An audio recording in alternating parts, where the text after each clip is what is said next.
From the National Newsroom of the Canadian Press, I'm Rob Westgate. Federal Conservatives will be back on Parliament Hill this morning for the first time since December. Parliament has been on pause since January 6th, the day Prime Minister Justin Trudeau announced his plans to step down, triggering a Liberal leadership race. 2 weeks later, Donald Trump took over the White House and began threatening sweeping tariffs on imports of Canadian goods. The Tories had held a double-digit lead in the polls for more than 18 months. But since Trudeau's departure, that lead has narrowed substantially.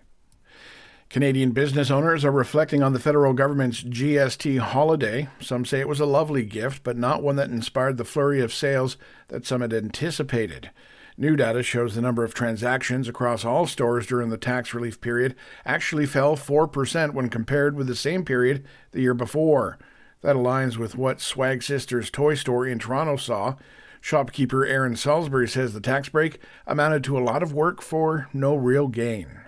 Meantime, the monster snowfall that blanketed much of central and eastern Canada this week is giving ski hills quite a lift. The president of Quebec's Ski Resort Industry Association called the dumping of snow a gift, adding that all of Quebec's ski hills will be operational this weekend as a result.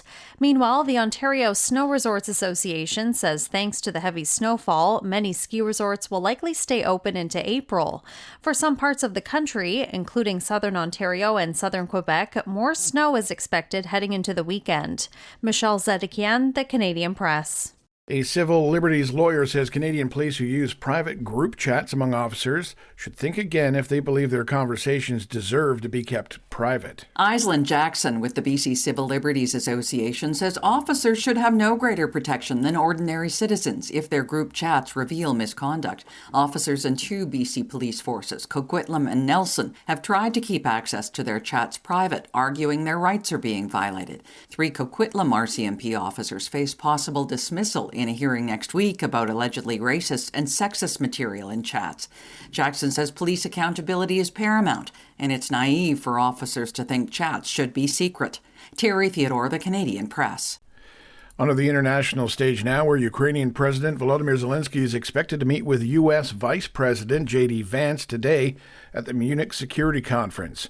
The conference is being held to discuss issues surrounding Russia's invasion and a possible end of the war in Ukraine. It also comes on the heels of a phone call between U.S. President Donald Trump and Russian leader Vladimir Putin.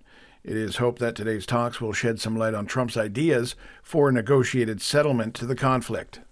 And the Kremlin spokesman Dmitry Peskov is denying Ukrainian claims that a Russian drone hit the Chernobyl reactor shell. This is the Canadian Press.